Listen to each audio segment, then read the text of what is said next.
OJ Simpson, a football legend and infamous figure in pop culture. The man seems to have had it all at one point in time, a legacy that began with the facing of American Idol, quickly turned into the face that caused the nation to be divided. The guy knew how to work a room and always knew how to entertain when the camera was hot, whether the reason was good or bad. The guy had talent and charisma on and off the field, which led him to be loved by many, but hated just the same. Born in 1947 in San Francisco, California, Orenthal James Simpson was the son of Eunice, a psych ward administrator, and Jimmy Lee Simpson, a cook and bank employee. His aunt gave him the name Orenthal, which she said was the name of a French actor she liked, but ironically, OJ didn't figure out his real name until later in life. He was called OJ from birth and did not know that his name was Orenthal until his teacher read it in the 3rd grade. As a teenager, Simpson joined a street gang called the Persian Warriors and was incarcerated 3 times before turning his life around after meeting baseball legend Willie Mays. Consequently, OJ turned his sight toward football. Although Simpson was an all-city football player at Galileo, his low high school grades prevented him from getting the interest of many college recruiters. He enrolled at City College of San Francisco in 1965.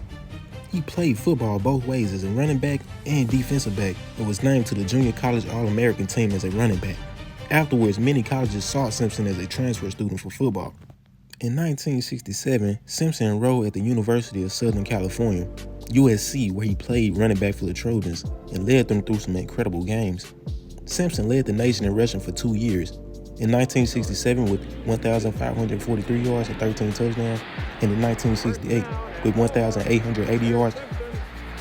As a senior in 1968, Simpson rushed for 1,709 yards and 22 touchdowns in the regular season, earning the Heisman Trophy, the Maxwell Award, and the Walter Camp Award.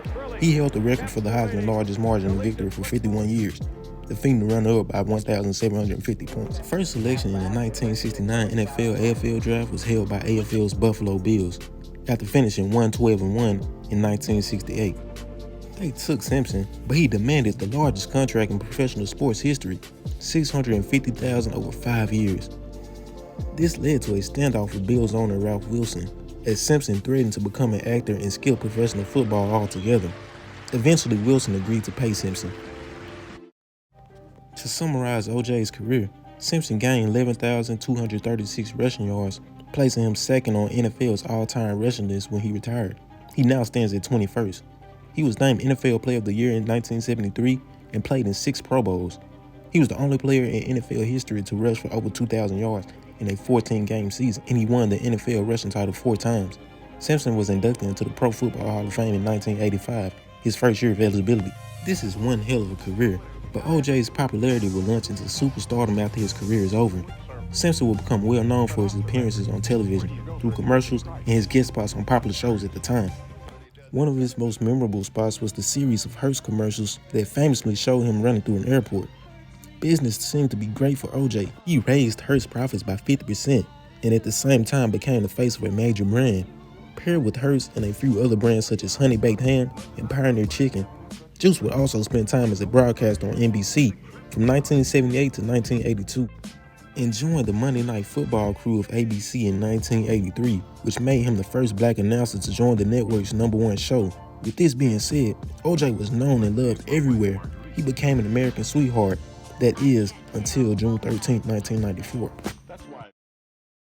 Shortly after midnight on June 13, 1994, Nicole Brown Simpson and Ron Goldman were found stabbed to death in the courtyard outside of the Browns' condo in the Brentwood neighborhood of Los Angeles.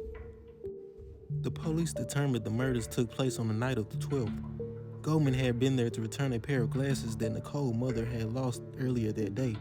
Juice was an immediate person of interest in the murders, and there was never any other suspect found. OJ maintained that on the 12th he had been at home, waiting for a limousine to take him to an airport for a flight to Chicago. After police gathered all the evidence, charges were filed, and a warrant was signed for Simpson's arrest. This sent the world into a frenzy. It was the beginning of a story that imprinted American culture forever.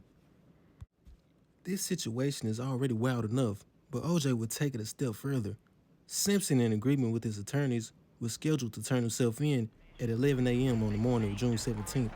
However, Simpson failed to turn himself in, He was soon sent the police on a low-speed chase on the 405 freeway, riding as a passenger in a white 1993 Ford Bronco.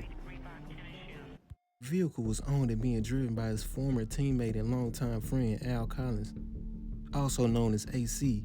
According to Collins, Simpson was armed in the back of the vehicle with a pistol, holding it to his head and threatened to end himself if he was not taken back to his Brentwood estate. Tell the police to just back off. He's still alive, but he got a gun to his head. Okay, hold on a minute.